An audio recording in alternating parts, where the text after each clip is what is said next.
Our next speaker is the founder and president of Black Nonbelievers. She is featured in Jet Magazine. And she serves on the board of Foundation Beyond Belief. Mandisa Thomas.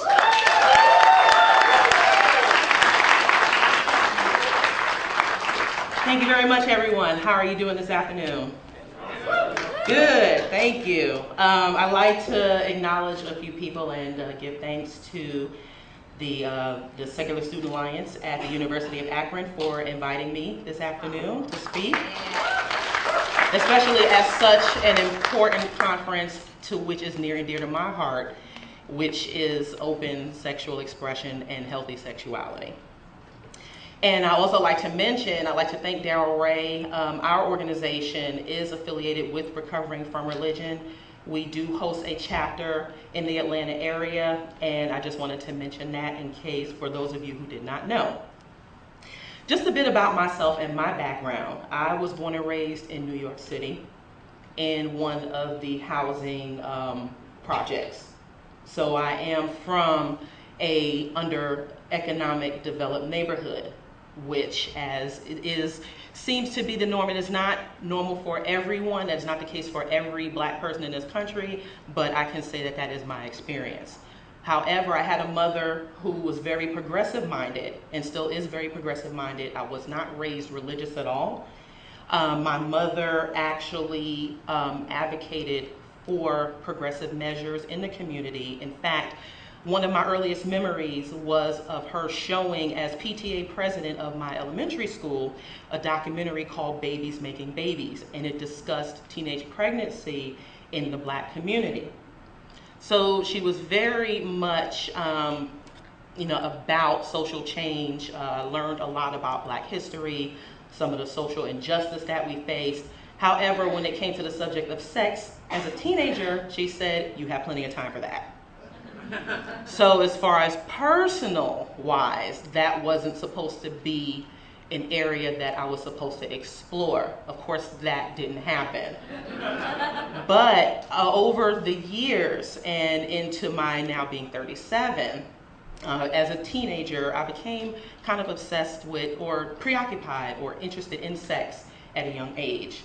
And I can say that throughout my experience, I have learned to develop that and also come to terms with some things that went on in my life and to understand the dynamic that goes along with being raised in the Black community in my neighborhood and also with the societal norms that we all go through.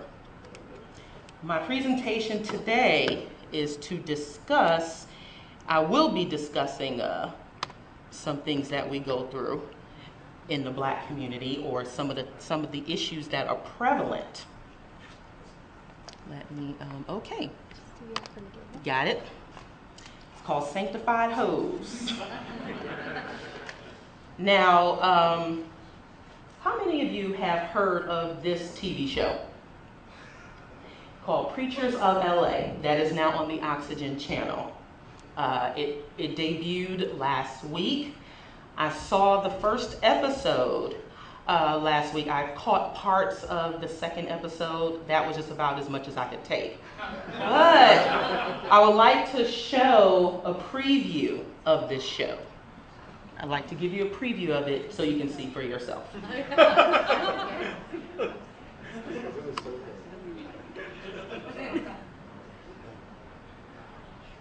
Okay, is the volume up on here? Sins of omission, sins of commission, in the name of Jesus. Every chain can be broken.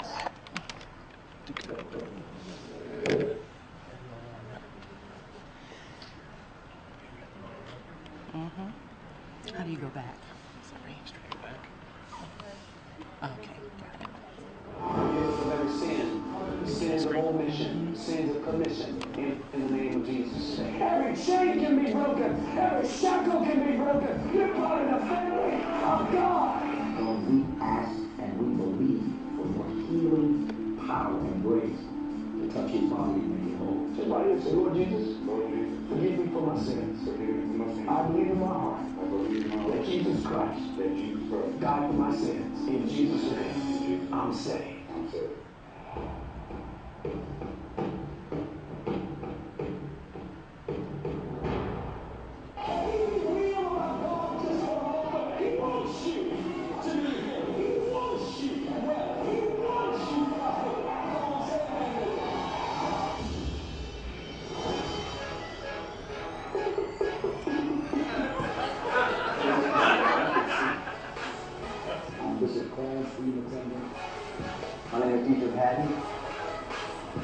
I'm Wayne Faye. My name is Jay Hazel. My name is Nolan Jones.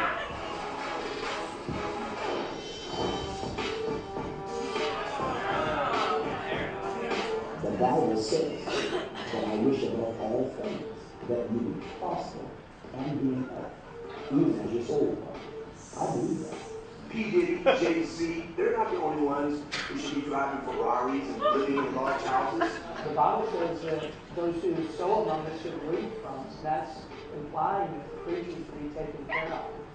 I like being successful. Security is a necessary part of what we do. Being a pastor is very dangerous because you have to be perfect at all times. People put you up on a pedestal that you can't live on. Pastors are people just like everybody else. It's all about truth for me from what's going on. The truth about my baby, out of wedlock, the truth about my divorce, it happened. There's nothing I can do about that. I'm a pastor, but at the end of the day, I'm a man. There's a very different place where it's really not about love, but it's about winning. Winning what? Winning a man a relationship? No, winning me. Winning me. You're not a prize. Maybe you don't. And maybe I don't love you as much as you think I love you. Trying my best to balance it all and between thinking as a man.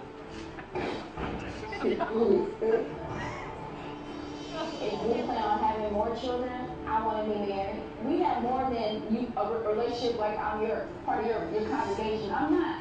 Don't pastor me. That's part of my job is helping, hurting people. You're going to be who God called you to be. You're a leader. I didn't think you could be, young brothers, until it happened to me. My life has changed. Living in the street, jogging bus, that's the low life. There's a lot, brothers, where you can be free.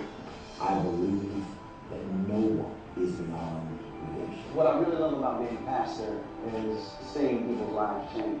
Everywhere I go, I try to influence people. I try to help them. Every day, this is what I was raised to do.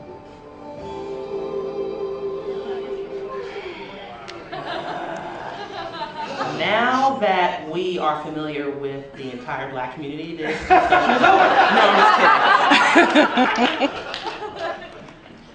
No, but this gives a glimpse into what tends to be valued in our communities. And if this doesn't show how alarming this is, I don't know what else can. This show, I guess, is attempting to show these guys as human. They have problems just like everybody else, but they have amassed a huge amount of wealth as a result of this style, this very evangelical, very rock style preaching. And so it's very telling. It has come under criticism and under fire from other religious leaders in the Black community. But I see that less as them criticizing and them being more afraid of airing the dirty laundry. Because the Black community and the Black church as a whole, I equate to the emperor with his new clothes. He's naked, you know, he's very arrogant. He doesn't realize that his business is showing. And you can't tell him that. And no one can tell them that their dirt is showing. And it seems that in our communities, this level of, especially this one over here, and again, these are very good looking guys. They look very successful, sexy, or what have you. And they appear to be doing something good for the community, but as we know, over a period of time, it boils down to all style and no substance. Let me pull up the presentation here. Oops. Okay. Now the preacher. The preacher is very revered in the Black community. The church is full of women. And so the preacher, with his lavish lifestyle, caters to the emotionally gullible and emotionally dependent. and has, again, nice car, nice clothes, nice lifestyle off of the backs of their parishioners, they're not much different from a pimp. Which also the pimp culture has been very prevalent in the black community, especially during the 70s with their very gaudy lifestyle. Also, they prey on the emotionally weak and gullible, primarily women. And they also claim to be fulfilling a need for these women and the community. And they also claim for God to be their God. Is there much of a difference? Not really. Most common scandals in the black community: extramarital affairs. For a community to hold religion so high and this platform of morality so high, there is an extraordinary amount of extraordinary amount of dirt that takes place that no one wants to talk about in detail or as a means of change. You have a lot of what I quote unquote illegitimate children. There are a lot of children born out of wedlock in our communities. Another this is an issue that is spoken to, but not as religion as it pertains to being a problem. Misappropriation of church funds and embezzlement. You see a lot of that in these black churches and in these communities. And abuse. The show Preachers of LA may show they'll only portray a certain aspect of dysfunction as it pertains to the lifestyle, as it pertains to these problems that these preachers and their families may have. But there are countless numbers of pastors and people in the religious community that perpetuate all forms of abuse that is not discussed. And it has bred, it really has bred a lot of problems in our communities that, again, no one will touch for the sake of saving face or for the sake of looking moral or looking presentable. Some of the scandalous pastors and leaders in the black community, we could probably be here all day discussing that, but I will just only name a few. You have Eddie Long out of Atlanta from New Birth Missionary Baptist Church. In 2010, 2010, he came under scrutiny because for coercing young men for sexual favors. And these guys were members of his church. He took them on private trips to different countries under the guise of mentorship. And for those of you who may not know, in 2004, he led a march with George Bush against same-sex marriage. So how ironic is that? Now, I think he's had members that have left his church, but you still have quite a few of them that supported him because they say, he's a human, he should be forgiven by God like everyone else. But yet had that been a regular member, they may not have been as forgiving. This woman here, I cannot stand. I wish I had some pictures. Juanita Bynum. She and her husband, former husband, Thomas Weeks, had a ministry in the Atlanta area. This woman, she drew thousands of women in particular to her ministry under the guise of being, empowering to women, especially for God. But my sixth sense, I have a sixth sense about these types of people and what they tend to hide. And sure enough, she and her husband separated and divorced, and there was a big story about how he assaulted her after they tried to reconcile, and she became sort of a poster child for domestic violence. But even she also hid some I would say homosexual, but yet same gender loving affairs of her own. And also she's notorious because she tried to solicit $20,000 for $20,000 in donations for a prayer rug. Yeah. The Honorable Elijah Muhammad. If you're not familiar with him, he is one of the leaders of he was one of the leaders of the Nation of Islam during the 1950s and 60s.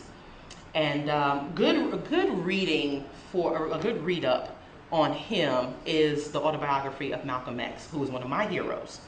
And for an individual who came from such a, he only finished eighth grade in his education, but in his life, he was able to use Islam as a means of transformation for himself.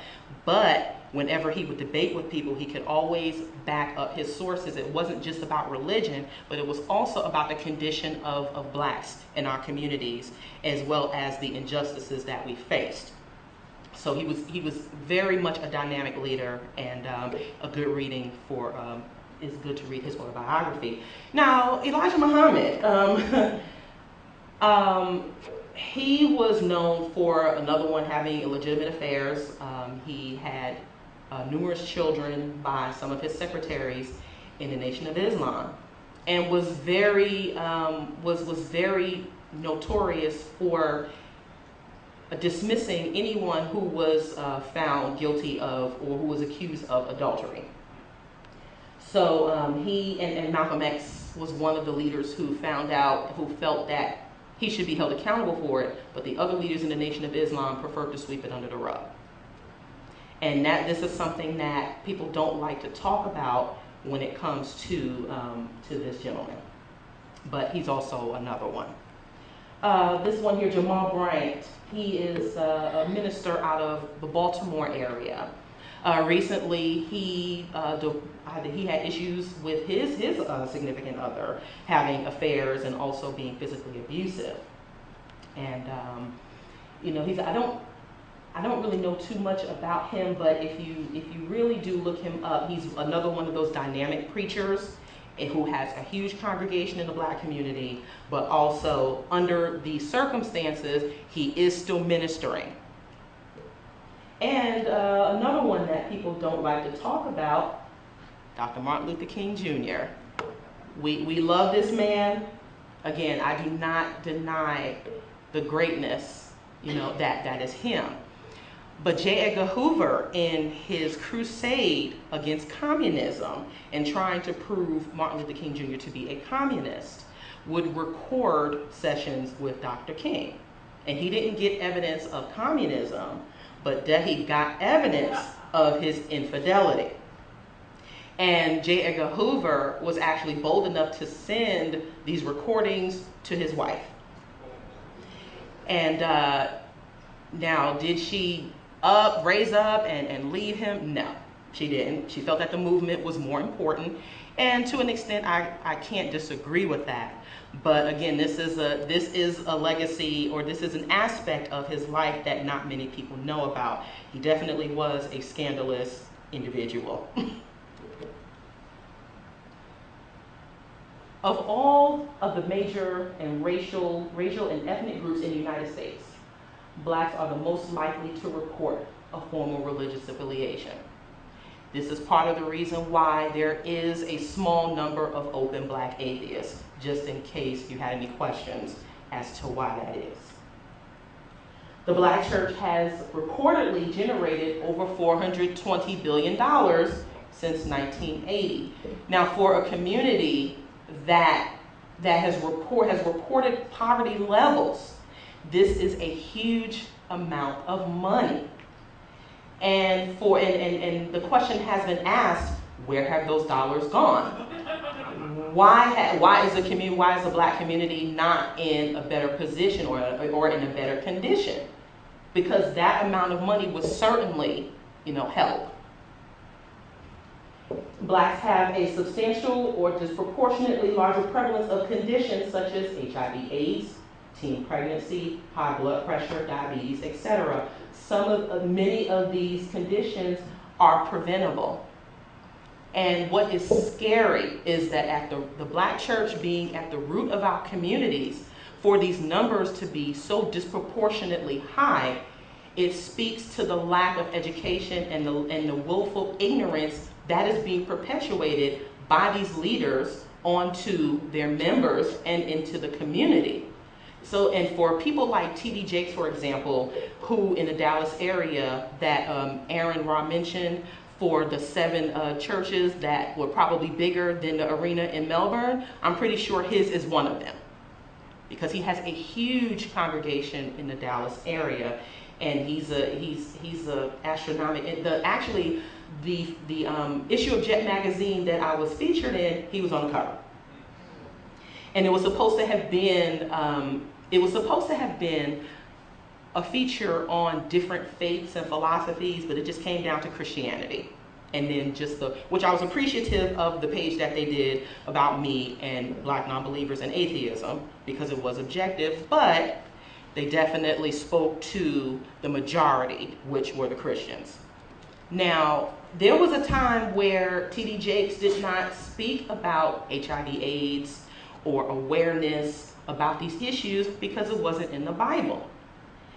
Now, for, again, the government and certain community initiatives can only do but so much. For this to be such an astronomical force in our community, and for them to be generating billions of dollars, there is some accountability that they need to have for their lack of for them being progressive and taking progressive measures in our community. There has to be some accountability there. And it's actually pretty dangerous, because when you ignore these things that are going on, and you know that people in your congregation are suffering from it, but yet you're probably demonizing them because of your moral stance, then of course nothing is going to get better. And the sources come from Pew Research, Centers for Disease Control, and LiveSeeds.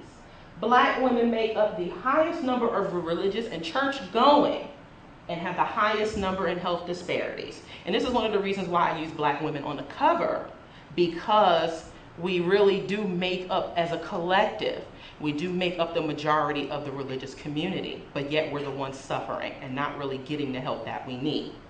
And some of it is willful, because they're choosing to hold on to this emotional dynamic as opposed to doing things logically. Where does it come from? First, we cannot deny the legislation and notion that blacks were not considered human beings during the formation of the United States. Make no mistake, when the founding fathers said that all men were created equal, they were not speaking of women, and they certainly were not speaking to black men and women. And when we hold up heroes such as Thomas Jefferson, which, when he said question, I cannot remember the exact quote, but he said something about question with fervence, even the existence of a God. I'm sorry? Question with boldness. Yes, question with boldness, even the existence of a God. This was a man who did own slaves and who did carry on an affair with one of his slaves, which produced children. And for centuries, there were legal battles as to the recognition of his children from the slaves. Christianity being imposed as a religion and justification for enslavement, with the image of a white God and white culture as the standard. And one thing I will say, that even other whites suffer from this ideal image of what is considered beauty.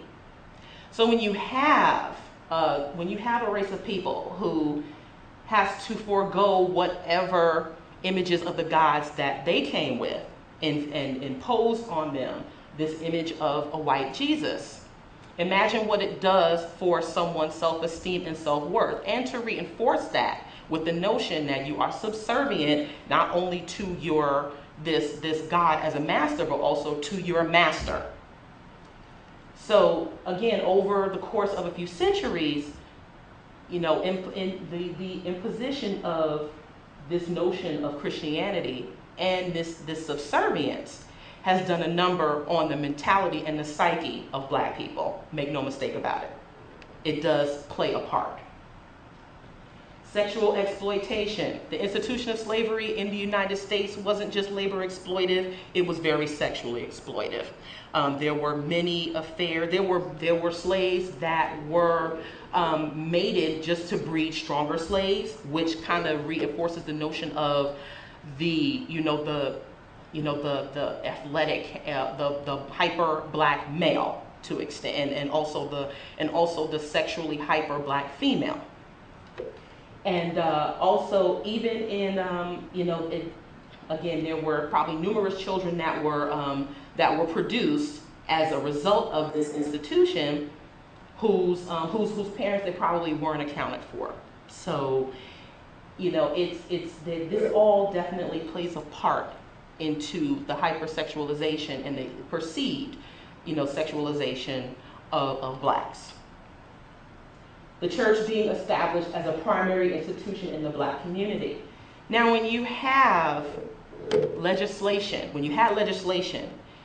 which deemed blacks, first of all, not completely human, and then after slavery, you had legislation which enforced separate laws, which enforced the disfranchisement of blacks and other minorities.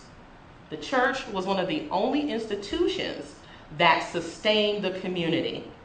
They did help at some point with education. It was one of the only institutions where people could meet without outright getting killed.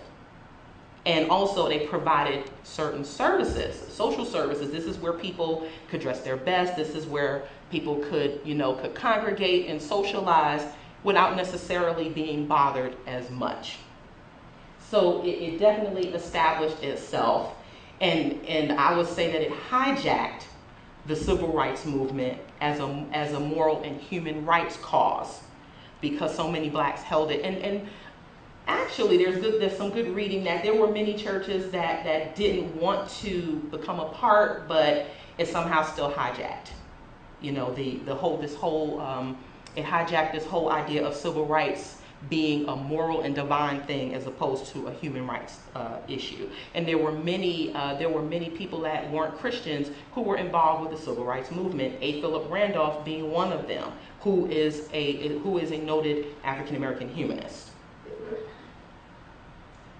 Religious and charismatic leaders overly revered. Now, going back to slavery for a minute, the pastor was one of the only people, the only slaves who had a bit more education than the average slave.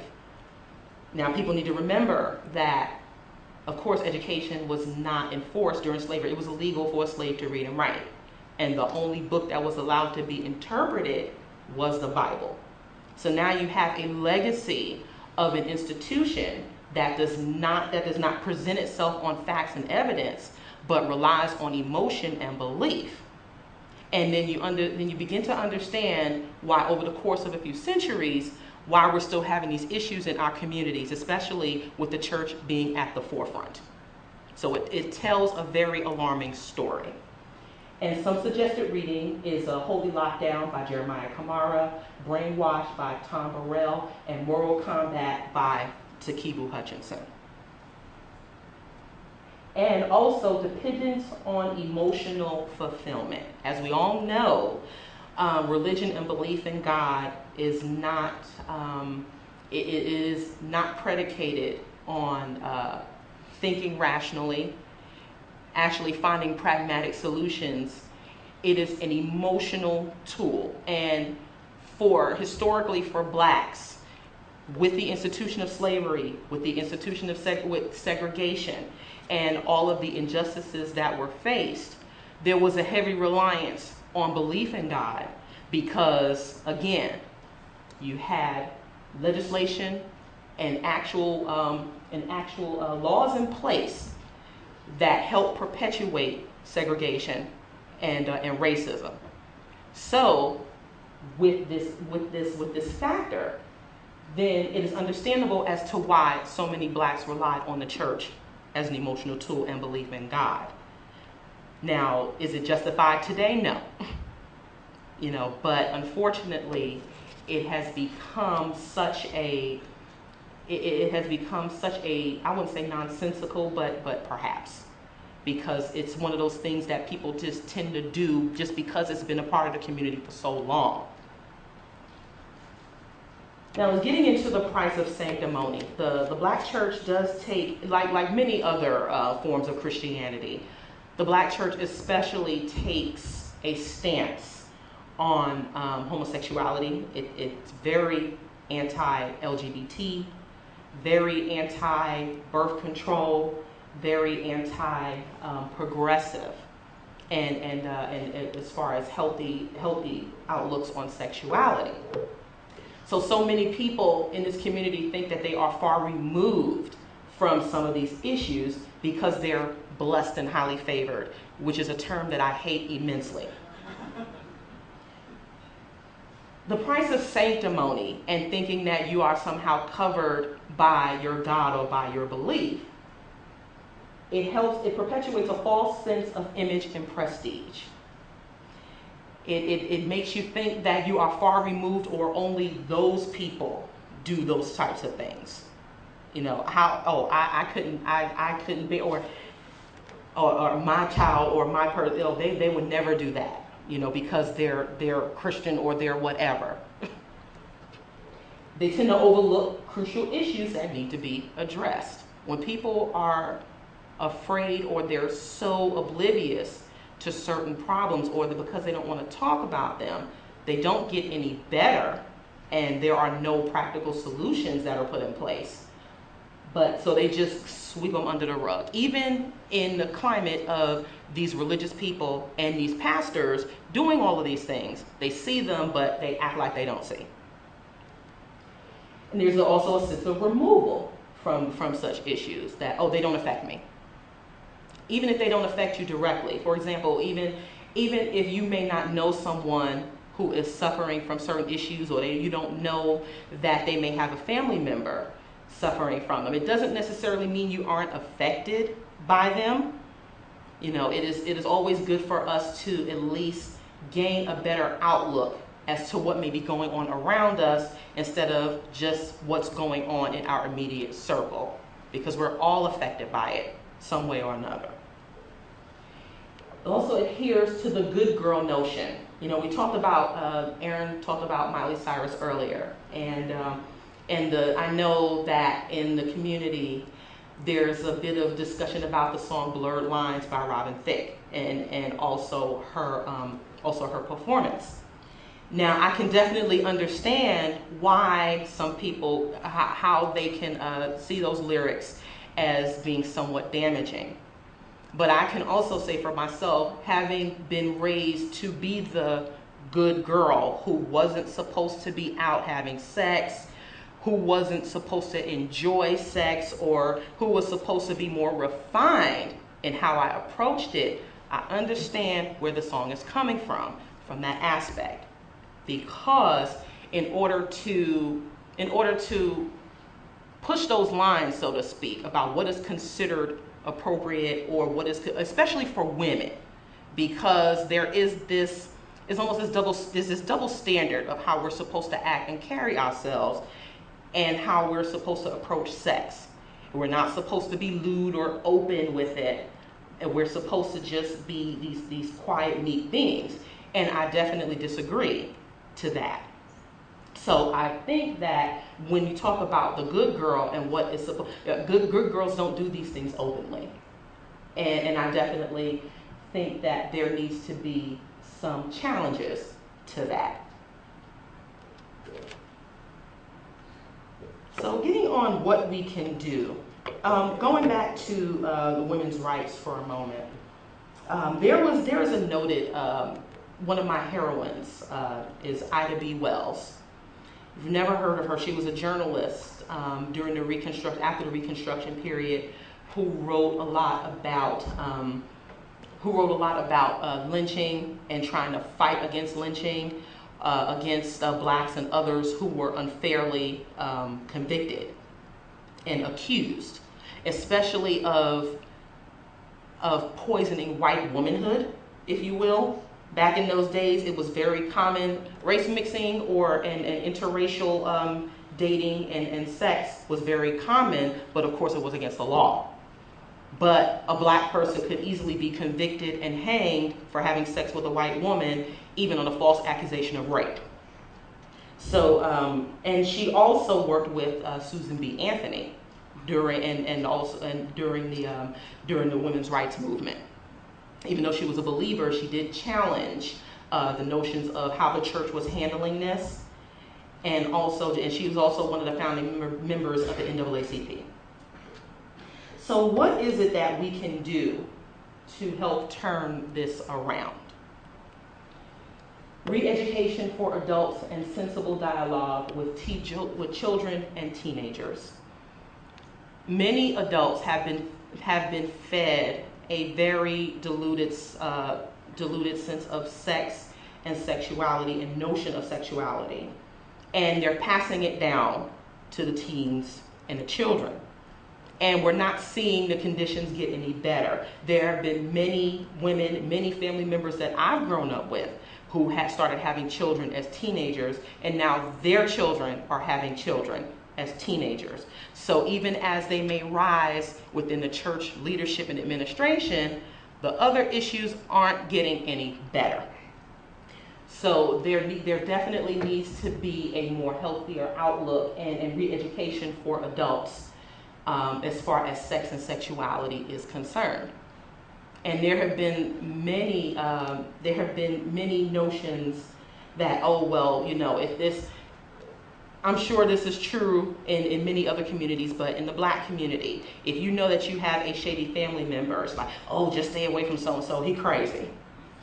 But no, it's not just that he's crazy, he may need some help, or he may need to be put away, and he needs to stay away from certain children. Now, I was reminded of a story yesterday about a church whose pastor was convicted of pedophilia, but instead of removing him from the church, they decided to ban all children from the church while he continued to pastor. So again, we're looking at a very skewed, for the lack of a better word, sense of responsibility here. If you can ban the children from the church, which probably will end up being better because they don't need to go there anyway. But to have this man still minister to people, give advice, these people give advice about how you should live their life, how they should live their lives, but yet people are scapegoating what they're doing with their lives. They're not holding their leaders accountable. So this is a huge problem here. So there definitely needs to be re-education, and I say re-education. And also too, let me just say that I was going to throw in statistics about like higher education and blacks, but there are a high number of blacks in higher educations or higher institutions of learning. But as people like Dr. Ben Carson proved just this past week, just because you have a higher education or formal education, it doesn't necessarily make you smarter. Especially when he can compare Obamacare to slavery as a neuroscientist. So that says a lot. And then when we have teachers and educators still teaching creationism in our schools, that also speaks to a level of higher education that isn't necessarily transferring to intelligence. Implement appropriate accountability for abuse. And this goes back to what I just spoke about before. Instead of sweeping these problems under the rug, especially with these religious leaders, there definitely needs to be more legal action against them. They need to be held, definitely more accountable if they need treatment, or even just outright removal from these institutions. This is what needs to happen. But unfortunately, the parishioners hold them in such high regard that they're willing to overlook it just for the sake of appearing to be okay. Therapy for those affected by any form of abuse. Unfortunately, the black community turns down it really looks down on mental health issues. It looks down on therapy. It looks down on these approaches to to improvement. And part of that is there's a lot of misconceptions about the medical community. There are a lot of black people who actually look at Margaret Sanger as being someone who was trying to sterilize women, which we know is false, but understand that this is how this community is looking at it. And there definitely needs to be more of a pragmatic and an approach, definitely proper education about these people, but understand that this is what the community thinks. And it's going to take a joint effort for us to put forth the real information about these people. And also going back to the Tuskegee syphilis experiment in Tuskegee, Alabama, the after effects of that experiment are long lasting, because what happened was, while no one was intentionally injected with syphilis, the studies irresponsibly conducted studies on these men long after penicillin was found to be a cure for this disease. And so they continued to study these men who were poor and who really had no knowledge outside of what these doctors were telling them. So they finally ended it after a study from the 1930s to the 1970s. The information, the details about the study came to light. So it is understandable how it was perceived to be a racist study because they were using poor blacks. And so people take this information and they qualify it to the entire medical community as if it doesn't work and if it's racist against blacks. Have there been racist studies? Probably. But the methodology itself is not racist, or it shouldn't be considered racist. And the scientific method should not be considered racist or faulty just because there have been a few bad apples. Eliminating shaming tactics and abstinence-only education. I think the state of Mississippi enacts, their education system enacts abstinence-only education, and I think they have one of the highest rates of teenage pregnancy. Something isn't working. And I think when you put forth unrealistic expectations about sex, especially when it comes to teenagers and people who are discovering themselves, especially when you put forth these fear tactics as if sex is something to be feared and to be scared of and ashamed of, you end up creating the opposite effect. And it's telling, again, in the numbers, in the high pregnancy rates, in the high disease rates, that something about abstinence-only education is a setup for failure. It also is, this whole purity thing too, is also for women or for people who have been abused. It may make them feel shameful that they haven't kept their purity to an extent, and somehow they are unfavorable in the eyes of the Lord or in the community. So, and how is that their fault because an adult did something like that to them? So just imagine what type of stigma that it creates. Also, I don't think I fit even though some would disagree, I know I don't necessarily think I would fit the standard of beauty as far as in the United States. Black female would be considered, I'm full figure or BBW, as some people say. But shaming tactics of any kind, whether it is about body image, whether it is about your sexual expression, or even your sexual identity, these shaming tactics need to end. And also better education about what it is to be a member of the LGBT community, or even just about sex in general, should definitely be applied, especially to communities that may not have, even though there's There's tons of access. There's tons of access that in this age of information and the internet, there should be no reason why anyone is willfully ignorant.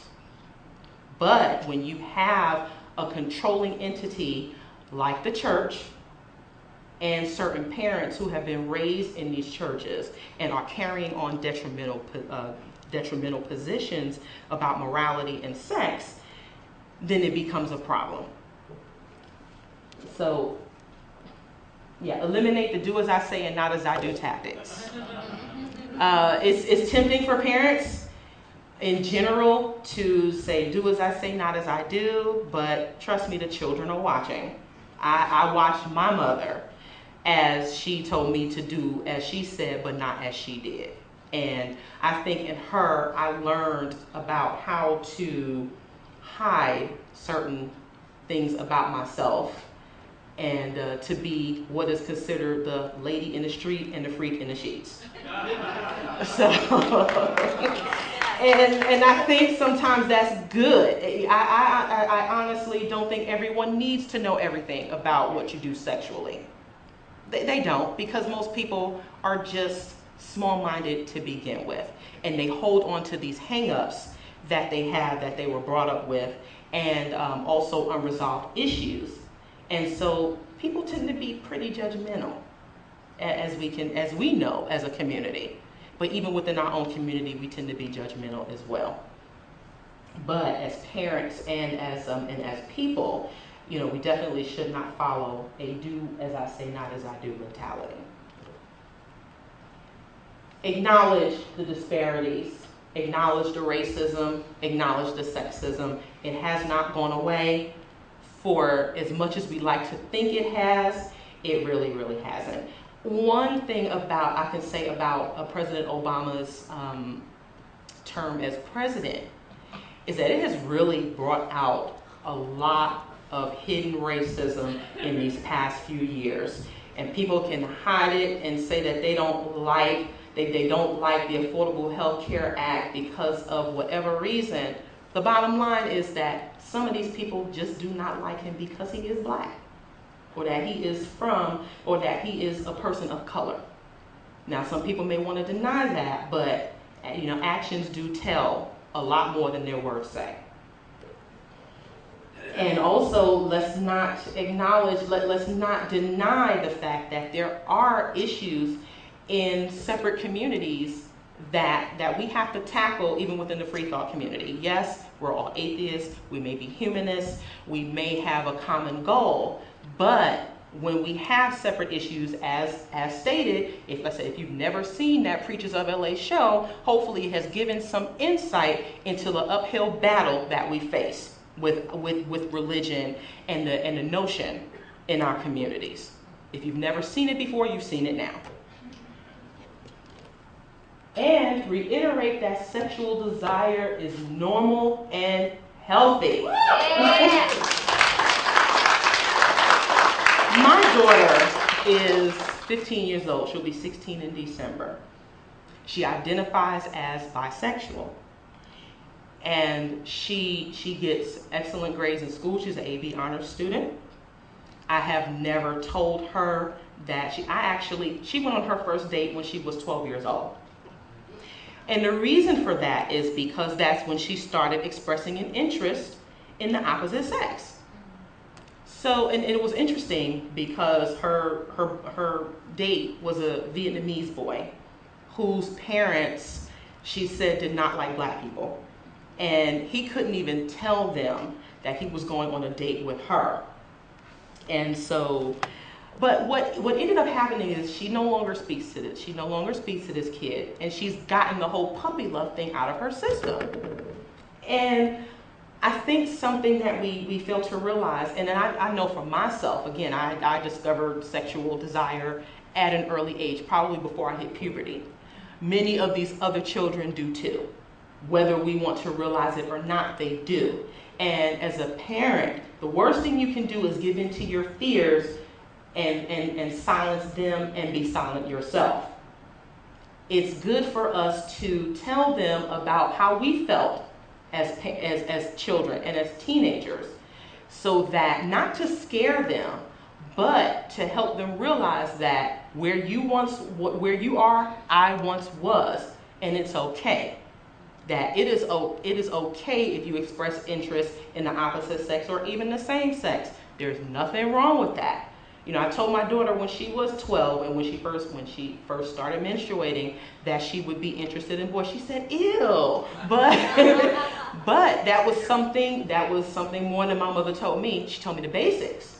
But as far as the feelings and such, you know, she didn't want me to end up like her, being a single mom, living in the projects and raising children out of wedlock, which is something that I don't necessarily think is wrong either. But I think that more practical approaches and more progressive ideas towards sex and sexuality is important. I, for one, encourage open relationships. I encourage sex before marriage. I believe you should try before you buy. Because it is such an important, whether we realize it or not, you know, sex is important to our lives and to our well-beings.